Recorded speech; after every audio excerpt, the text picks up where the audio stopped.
Good afternoon and welcome to Nutmeg Sports on the HA Network, Wednesday, June 7th. Frank Granito standing alongside Kevin Coleman. Eric Gendron is directing. We've got a special guest in here today. Teddy Patty Cakes Hood is joining the show. Teddy, first intern to be on with us. How you feeling in there? Well, first of all, it's beefcake. Feeling great. It's a great place to be. We got really good energy today. It's going to be a good show. This is going to be a disaster. How about the Central jersey, too? It has not gotten enough love all year. I love that he's going with the Hilltoppers.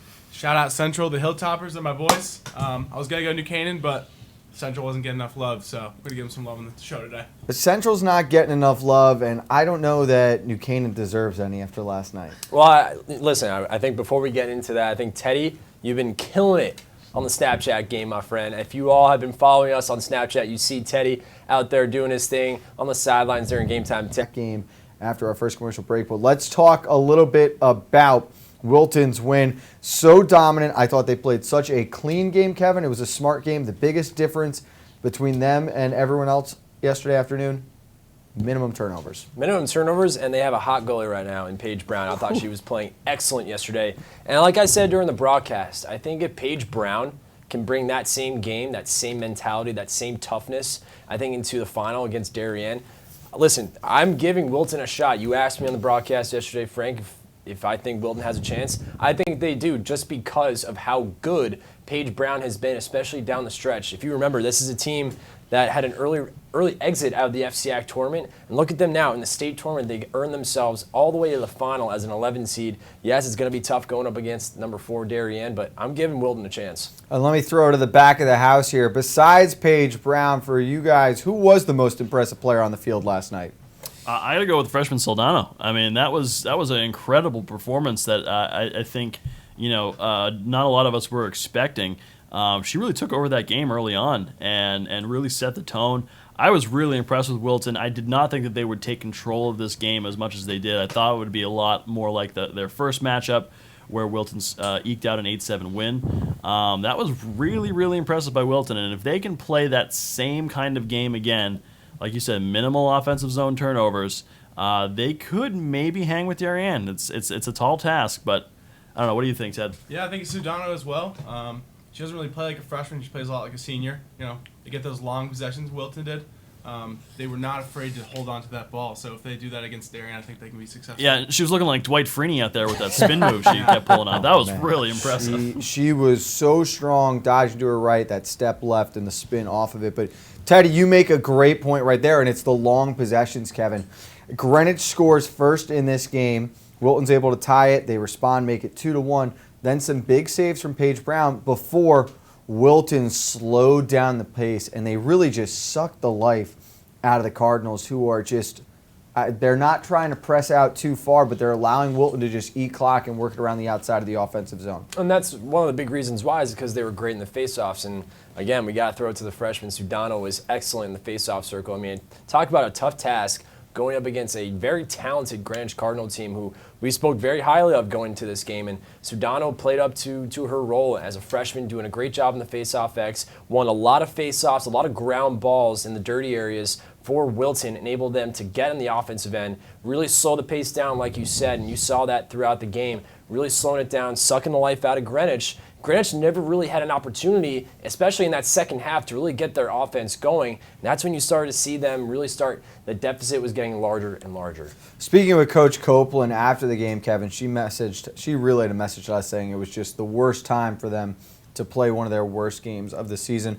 I thought Paige Finneran got going, but it was just too late. And really, Genevieve DeWinter was held in check, but in the first half, it felt to me that Greenwich just got so impatient and was forcing shots, and it became too much to overcome. Right, and I thought Romy Vellamure was usually the quarterback of the offense, and you look at that first half, I'd say those first maybe 7 to 8 minutes, Greenwich was playing good. They were really getting some good looks inside, but Paige Brown was shutting the door. Maybe if she's not making those saves, it's a totally different game. But I thought Vellamure was, yes, forcing some errant passes into tough spots, into a lot of traffic in that defense there. So credit Wilton's defense. But you're right, at times I thought they were rushing their passes.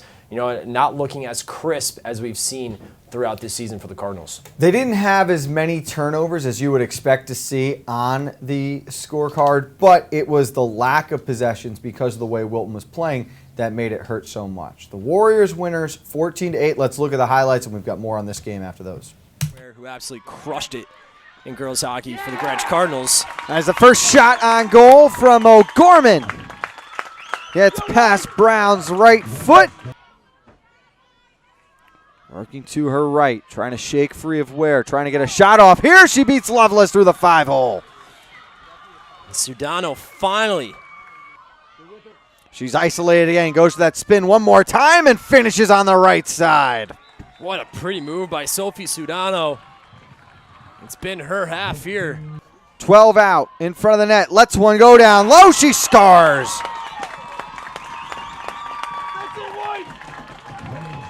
Great job by Greenwich here. Built over its first target, but found Maggie Smith 10 yards later. Give and go with Wistrick up top. She shoots and scores. Good little give and go there. Maggie Smith gets on the board again. Get a goal here and cut into this deficit. Quick rip off the free position, and she scores. What a rip by Genevieve DeWinter. Sullivan, the sophomore, finds its way over behind the cage. Give and go. Wistrick with Armstrong, and they score again in this tournament. It is an overcast night here in Norwalk, but a huge play here as the Warriors are making it rain to start. And the buzzer sounds as the Warriors have knocked off number 2. They will play for a state title Saturday afternoon. One player that also stood out to me was the senior Rebecca Wistrike. She finished the game with 6 points, more than anyone else. And we were talking about it, Eric, late in the game. Who do we think we want to interview? Obviously, Paige Brown was one choice. But for me, Wistrike was really the glue that held the offense together through the first and second half. The Cardinals made adjustments and were able to control Sudano late. And that was when Wistrike picked up. She went from facilitating to having to score offensively. Yeah, she really kind of directed kind of the point guard there for the first half and really kind of set everything up, and then you really saw her kind of sneak into the game plan more offensively in that second half. You're absolutely right. That she was definitely a presence, especially in that second half, really kind of putting the nail in the coffin in that win for Wilton. You now look forward to the championship. It's actually the 5th championship game Wilton is playing in 6 years. They played against Darien in the 2015 championship. Does this team have a touch of destiny feel to them? And I'll go to you first, Teddy. Or from what you saw in Darien last night, is Wilton still just overmatched? I really want Wilton to give them a good game, but Darien is automatic. They keep emotions out of it. It's all business once they get there. And it was a very different feeling that we saw from the pregame in Wilton Greenwich to the pregame in New Canaan Darien. Darien was just sip snap, getting the warm-up done. Wilton and Greenwich were getting very emotional. So I don't know. I think Darien's going to take this one, and I don't know if it's going to be a close game, but we'll see. If Wilton plays their best. I think I agree with Teddy there. The kind of the risk you take in running the kind of offense that Wilton does when you go up against Darien is that you take so long to develop something. Darien is so fast, and if you make one mistake in that slow, spinning around offense, you drop it, and Darien is on you like that, and then they run down and score. So you can take 5 minutes, 6 minutes to set something up, and all of a sudden, all you need is 8 seconds for Darien to score, and it really kills the confidence of these teams. So that is the risk you take of running a more deliberate pace against Darien. Well, for more on how fast Darien is, you got to stay with us through the break. We're going to have highlights of their win over New Canaan and a preview of the championship coming up next on Nutmeg Sports on the HAN Network. Part of banking well is doing good. That's why, with the support of local community partners, Bankwell has launched the Bankwell Pet Adoption Project to boost awareness about the hundreds of animals in local shelters that need a home. And when you donate to the cause using the Bankwell self-service coin machines, we'll match your donation. For details, visit mybankwell.com/pleaseadoptme. Bank smart, bank local, bank well. Have a sports injury or a slip and fall that needs immediate care? Coastal Ortho Express Urgent Care gives you direct access to an orthopedic specialist fast, without an appointment. Biking, golf, tennis, soccer, whatever the sports injury is, sprain or fracture, Coastal Ortho Express can help. Coastal Ortho Express Urgent Care open Monday through Saturday, now at 3 locations: 131 Kings Highway North in Westport, the iPark building at 761 Main Avenue, Norwalk, and 36 Old Kings Highway South in Darien. Or go to coastalorthoexpress.com, like them on Facebook.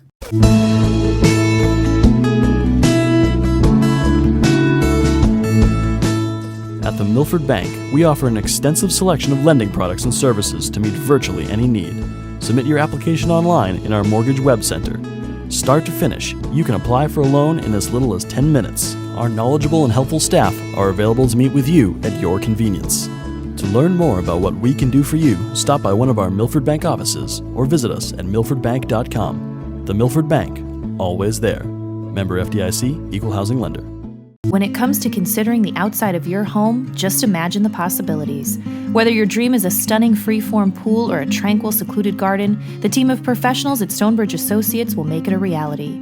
We offer unparalleled landscape design and construction, masonry development, pools, spas, and water features, as well as landscape and garden maintenance. No other firm can offer the same level of creativity, quality, and personal attention. Discover the possibilities at stonebridgeassociates.net or call 203-544-8376 today.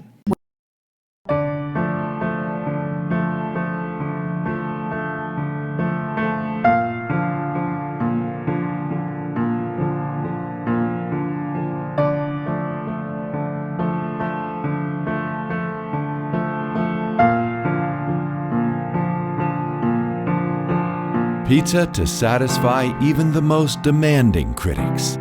Tuesday Pazza Pizza.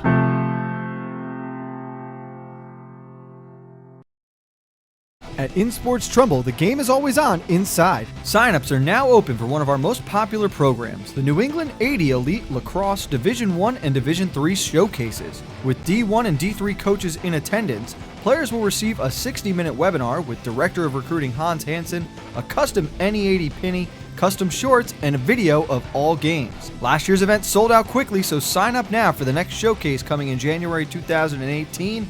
Like and follow us on Facebook. If you're watching this broadcast, you're not alone. The HAN network is available for 200,000 Connecticut cable customers on the Frontier network, and we've also reached more than 2 million viewers on our free live streaming sports, news, and entertainment broadcasts. To reach our rapidly growing audience, contact Advertising Director Jessica Murrin at 203-273-7312 or email jessica@han.network. Back on this Wednesday episode of Nutmeg Sports as we look to last night's second girls lacrosse semifinal game, and I thought there was a surprise in that game, and it was how badly Darien beat down New Canaan, Kevin. I think everyone was surprised considering what we saw earlier in the season at Dunning Field between these two teams. New Canaan was a totally different team than what we saw from early April over at Dunning Field. You talk about that double overtime game and just completely different from what we saw. This is a Darien team that wasn't messing around. You could see the laser focus even too when we met with Coach Lisa Lindley before the game. And just laser focused. The whole team everyone was so motivated, so ready to go against their rival, and just it looked like New Canaan didn't even show up. And that's the big thing is Teddy talked about in that first block, Wilton and Granite showed up, and it was hype. There was energy. They're feeding off that excitement of being in the state semifinals. They were really embracing that moment. It was a business trip for the Blue Wave. They're looking to win their 4th straight state championship. They just won their 6th straight conference championship. This is a business trip, and they came out and treated it that way. If you look at the numbers, Christine Fiore scoring 6 goals or the freshman Ashley Humphrey with 4 goals are probably the players you immediately want to go to for who were most transcendent in this game. But I feel like in the back, you guys have got a different name that comes to mind. Oh, yeah, Katie Ramsey absolutely pushed the tempo last night. Was just a speed demon. She looked like she was going about 5 miles per hour faster than everyone else. Was facilitating the offense, and she had a great game. Yeah, that was the line of the night from Teddy last night. He during halftime, and it's what he said. He said it looks like Darien's going 5 miles an hour faster than New Canaan, and he's absolutely right. Darien was just leaving New Canaan in their dust wherever they went on the field. it almost looked like New Canaan was sluggish, but I really don't think so. I think it was just that Darien is that fast, and that just speaks to the training that they put in. I mean, they were just running a track meet out there. It was incredible to see, just the coast to coast momentum that they had when New Canaan would turn it over deep in Darien's zone. How Darien players were just able to take it all the way back and just leave everyone in their dust. It was really impressive to see. And Katie Ramsey on draws, Kevin, was as dominant a player as we've seen all year. There were 5 Rams that were used in the draw circle, and none of them could figure out any way to slow down Ramsey. And one of those players on the Rams was Campbell Armstrong, and she had a tough night. I mean, you talk about this Darien defense that literally zoned in on Campbell Armstrong, because we obviously know how talented she is at lacrosse. And you go back to that game against Darien New Canaan, that double overtime game that Darien won. Campbell Armstrong had a great start to that game, but then I think Coach Lisa Lindley definitely put that in the game plan to have you. Oh, so you saw throughout the game that there was always one defender just shadowing her. Even when she was off the ball, she was just guarded like glue in that game. So credit the Darien defense, but yes, Katie Ramsey was dominant. How about Emma Jakes? I thought she was great too. Right there on the ground balls, she was great. Not only in the offensive end, but the defensive end as well, getting some great stops on defense. Emma Jakes really stood out to me, especially in that late first half, early second half action. But we talked it too about in the broadcast. Emma Lesko, I thought played a great game last night, but she kind of looked like she took herself away just so she can make sure that the offensive threats for New Canaan were guarded, like Braden Dial, like Gianna Bruno. She took care of them and let the offense go, because we know how good Emma Lesko is. She can score, but I think, Frank, you and I talked about in the broadcast that she kind of let Ashley Humphrey, who to me had a standout game, I think she kind of let the other offensive attackers really get going last night. Lesko has done such a great job, especially since Laura Murphy went down earlier this year, of stepping up as the lone captain who is playing now and doing whatever is called upon her. On the opposite side of the field, you had a very similar situation with Campbell Armstrong, and I think it was a little too much for her to handle, which is no knock whatsoever on Campbell Armstrong.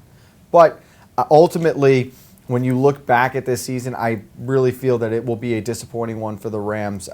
First time in 4 years now they have not played in either the state or FCX championship in the same season. Teddy, you are a New Canaan student right now, soon to be an alum. Your opinion on the state of New Canaan lacrosse right now, both boys and girls? Disappointing to say the least. It really shouldn't have been a down year. They lose Ellery, their captain, Ellery Barron, early in the season. So, as a fan of New Canaan lacrosse, it's been disappointing to say the least. We've put a lot of time and investment into this sport. It's our main sport, so it's really not acceptable to not to go to either championship in the boys or the girls. So, I don't know. It's going to be a year to forget, but hopefully we can bounce back next year. The girls, they have a bright future ahead of them. A lot of juniors coming back, Bucci, Braden Dial, Gianna Bruno, so that team should have success. The boys, I'm not really sure. They have a tough schedule every year, so every year they got to battle, but this is a year to forget. And we do think that the boys are going to be moving up into Class L as well next year. It was 11-3 at one point in time in the first half, really never that close of a game down the stretch. Here are the highlights from Darien's semifinal win. Now with it is Nicole Humphreys backing in and gets Jake's time and space to work with to the front of the net. Shot down low and scores. Crunch moments, and I think that's going to be huge as Bucci fires one upstairs, and we're tied at 1. The player of the Rams obviously want to get going as Jake stepping to her left. Shot down low, got through, 3-1.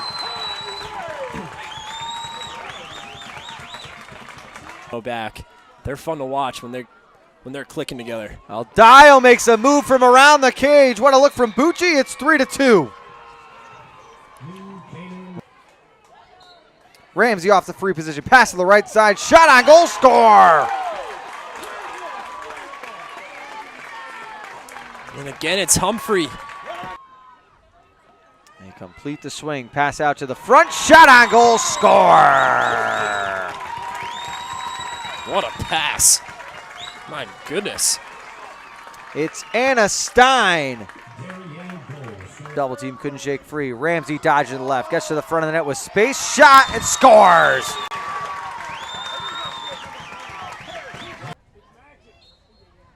Shot, score. Oof.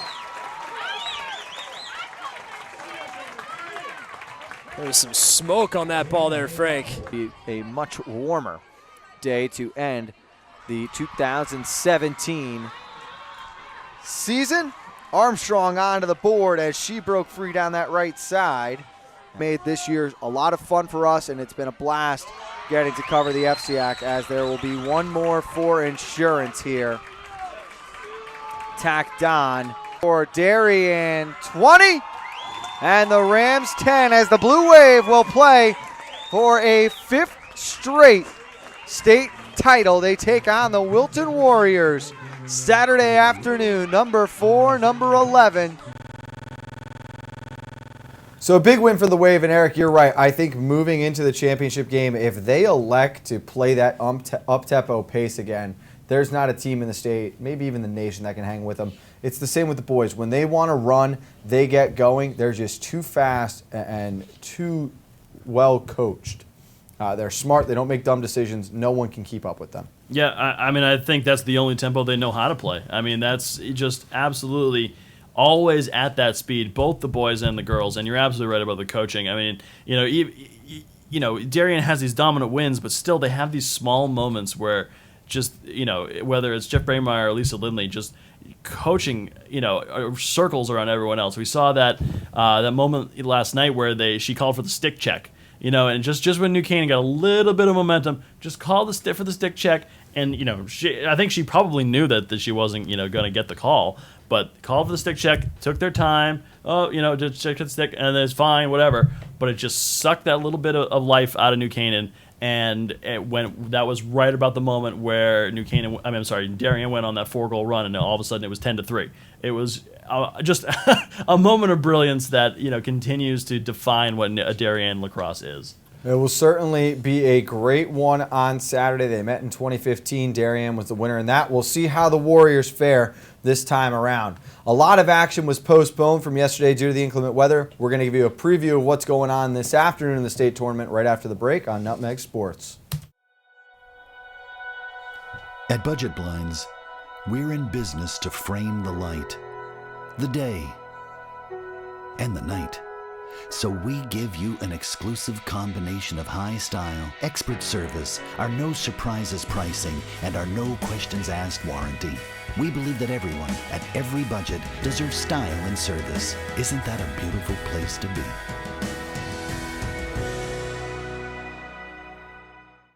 You don't have to go far for authentic Neapolitan cuisine and renowned wood-fire pizza. Pizzeria Loretano of Bethel is a contemporary Italian bistro, specializing in authentic wood-fired brick oven pizza Napolitana. Pizzeria Loretano was named one of America's top 1,000 Italian restaurants in 2008 by Zagat, and recommended by Jane and Michael Stern on National Public Radio's Splendid Table. Located close to the Bethel Cinema, we focus on quality, and our food is always made to order. Join us for live jazz Sundays from 6 to 8. Find our schedule, menu, and more at pizzerialoretano.com, and like us on Facebook. The new fishing season is fast approaching, so it's time to head over to the dock shop and get your gear in order. We're now offering bait in both Darien and our Westport location. The dock shop can service and repair your rods and reels, spool up new line, and fill any empty space you might have in your tackle box. Whether you're a fisherman, boater, or beach bum, the dock shop is a unique place to shop. The dock shop, 51 Tokenique Road, Darien, 609 Riverside Avenue, Westport, dockshop.com. Spring has sprung at Walter Stewart's Market, and we're celebrating the new season with fresh takes on spring. From the finest produce around to guaranteed fresh seafood delivered daily by the best local supplier. Not only are we your time-saving one-stop shop for everything you need this season, our personable team is always ready with a helping hand. Shop Stewart's for the best of spring. Find us at 229 Elm Street, New Canaan, or shop online at stewartsmarket.com.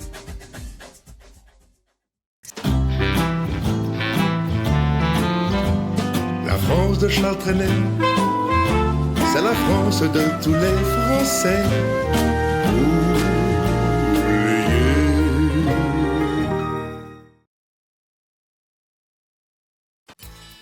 I can't believe it. Well, Dad, you did it. You sold 160 cars. Ready to go back upstairs now? I think it's time. I wonder how the boys are making out in their new office. Not what I had in mind, Kyle. What, Dad? Maybe we should retire. Right now, lease a 2017 Rogue S for only $139 a month. Isn't it time you got Millerized? I'm John Kovach. I'm a newspaper editor. I'm a high school football coach. I'm a television presenter. And I want you to love fishing as much as I do. Tune in to Yankee Fisherman, Thursdays at 1 on the HAN network. It's like going to the tackle shop without leaving your office. Buckingham. Back on the HAN network with Nutmeg Sports, Frank Granito, Kevin Coleman, Eric Gendron, and Teddy Stanford Black Knights Hood hanging with us in the back room. Looking good in the Letterman, Teddy. I think you could have been an All-American volleyball player if you'd given it a chance. Thank you, good sir. As we look ahead now to the upcoming schedule for this afternoon, baseball will be played today after being postponed. And the first game up, Kev, I'll come right to you. Staples, Ridgefield. I think this could be one of the best games in the entire state tournament. I agree, and I know we talked about it the other day, and some people think this is going to be a high-scoring game. I don't think it is. I think these are two good pitching staffs. I think they're going to silence these bats. I think it's going to come down to the late innings, what team's going to get that timely hit, that clutch hit at the end of the game. I think it's going to come down to that. I think it's going to be a pitcher's duel because I don't see it as being – I know there's some great bats throughout these two lineups. I know Ridgefield especially, and Staples as of late is hitting out of control. But I think these two starting pitchers today, I know Kasparis is on the mound. I expect to see Price on the mound for the Tigers. I think these two are going to silence some bats. Both teams have proven in the state tournament they can win via pitching and defense or with timely hitting. For me, Eric and Teddy, the X factor in this game is going to be Ben Kasparis at the plate. I know he's most likely going to be pitching today, but his hitting has been superb all state tournament. I'm going to totally agree, and I'm going to make a bold prediction for this game. Whoever starts for Ridgefield, whether it's Price or Lowe, none of the starting pitchers are going to make it out of the third. That's my bold prediction. It's. I'm telling you, I've got a feeling this thing is going to be a slugfest. It's going to come down to the wire. We're going to see home runs. We are going to see Ben Kasparis go off. Just this Staples offense has just been out of control lately, and we're going to see some big hits in this game. Teddy? Yeah, I mean, thoughts? I don't know. I can totally see Kasparis having a great pitching game as well as hitting, but I mean, I could see this going both ways. Really, when you have two really good pitchers on the mound, it can be one of those low-scoring games like we saw in the FCX Championship. But at the same time, both these teams are very capable of hitting the ball. So we'll see. You've got great starting pitching on the mound, but an X factor then as well, Eric, if someone gets bumped, you've got quality pitchers to go to in your bullpens. Chad Knight has been so good for Staples this year. Then you've got, obviously, Price, Lowe together. They're both first-team all-FCAC pitchers. It's just a bevy of great players they can go to. Ryan Fitton of Staples has done a great job in relief as well this year. So that one is very interesting. The other double L semifinal is featuring the Danbury Hatters against Amity. What kind of a chance are you guys giving the Hatters? I'm giving them a chance just because they've reached it to this far. I think not being able to get into that FCAC tournament, I think they're at a little motivation to that. I think they're a little ticked off they didn't get in. Just it happens, but I think that they're using this motivation now in the state tournament, and this is a scrappy team, blue collar. These guys know how to play the game, and I think that if they can get the timely hitting, a good starting pitching, I think Javon Hernandez needs to get going at the top of the lineup as a leadoff hitter. I think if you get him on base and he steals some bags, I think, yes, Amity's number one, and this is a very talented team, but you can't, and I mean cannot, count out the Hatters. Eric, let me throw a situation your way, all right? Top of the 7th inning, tied at 1. Hernandez, a leadoff double, will steal third. Suicide squeeze from Jacobellis to take a 2-1 lead, and the Hatters hold on for the win. Always the suicide squeeze. Always the suicide squeeze from you. That is, that is the beauty of this and the frustrating nature of the Connecticut State baseball tournament, where you only have these one and dones, and you can. It is entirely within the realm of possibility that Danbury could bump off Amity, but Amity is the best baseball team in the state of Connecticut 5 years running, and they are that way for a reason. Absolutely, Danbury, anything could happen. They could steal this one, but, man, it is a tall task for them to take on just one of the best teams in New England. All right, Teddy, I'll give you an option to get on board with me. Teddy and I will take Staples, Danbury, and Darien lacrosse. 3-team parlay. Losers buy hot dogs for lunch tomorrow. What do you think, Ted? You taking that? Get on board, Teddy. I mean, anything for a free hot dog. So I'm going to take Danbury in this one for sure. I'm just, Kevin, and you're over here shaking your head. Yeah, Darien is going to be my lock, most likely. I'm very confident that I'll take Darien -10 in that game. But I'm giving you Amity, or you think the Hatters, you're confident enough in the Hatters that you would want to flip the sides and come on board? I think so. I made that Wilton pick yesterday. I'm pretty amped up that I made that pick because this was, again, I think going into this game, Greenwich was that, higher seed, lower seed, I should say, and they were the better team. But I think Wilton came out and just played lights out. So you never know. You can't count any teams out, and I think Danbury is that kind of team. So yeah, I do like Danbury. But yes, I understand, Eric. You made your play about Amity, and I think this is one of the best teams in Connecticut by far. But you can't count out the Hatters, and of course, I got to take my Tigers. One of the best teams by far, and it's possibly going to be one of the greatest runs we've seen in baseball history, Eric. You know a little bit about number 34, St. Joe's, who's also in the semifinals. They're playing against Waterford. Quick thoughts on them as we're running out of time here. Just an absolutely unbelievable Cinderella run. I mean, literally the last team into the Class M tournament had to play a play-in game, won that, and now they have let up a grand total of 1 run in their last 3 games in the tournament, and now they're on the doorstep of the championship game. Just an unbelievable Cinderella run. Mike D'Agostino has been incredible on the mound for them, pitched another shutout for them last time out. Jimmy Evans has been great at the plate and in relief. Just a really just surprising team. Both the baseball team and the softball team coming in as very low-seeded teams in those tournaments. The softball team number 17, and they have cruised to the semifinals as well. So both St. Joe's baseball and softball, we're rooting for you. Both great Cinderella stories there. And Teddy, you will get the final question of the afternoon. Darien plays number 5 Glastonbury. Wilton plays number 7 Cheshire in Class L. Number 4 New Canaan plays number 1 New Fairfield. Do all 3 FCAC teams in boys lacrosse advance to the championship? Absolutely. Wilton gets it done. I think Darien will get it done easily. I think New Canaan will have the biggest test on their hands. New Fairfield's got a good goalie in Gabe Simon, the Marquette commit, but I think they'll get that done as well. Teddy, great work today. Eric, your final thoughts? It's yesterday was my last sports broadcast with HAN, and that was a little bittersweet. It's going to be a lot of fun to keep an eye on these games. Wish we could see some of this baseball, and it's been a ride. And but I got one more episode of Nutmeg Sports tomorrow, and looking forward to that and see how these games go today. There might be a surprise hot dog in your future. Kev, your final thoughts today with the baseball semis looming? I think we touched upon. I think this Richfield Staples game is going to be the marquee. I still think it's going to be a pitcher's duel. I don't think there's going to be a lot of runs scored. I got Richfield just edging out Staples in the late innings. If he were a real Ridgefield fan, he would have had the towel to wave with him. That's going to do it for today's episode of Nutmeg Sports. We do not have coffee break tomorrow. It is going to be straight talk with Tracy on Thursday, but we do have the Yankee Fisherman at 1. Nutmeg Sports at 2 o'clock. It's Eric's last show. We're going to let Eric and Teddy take you out today as we're going to put the camera on them now. We'll see you then.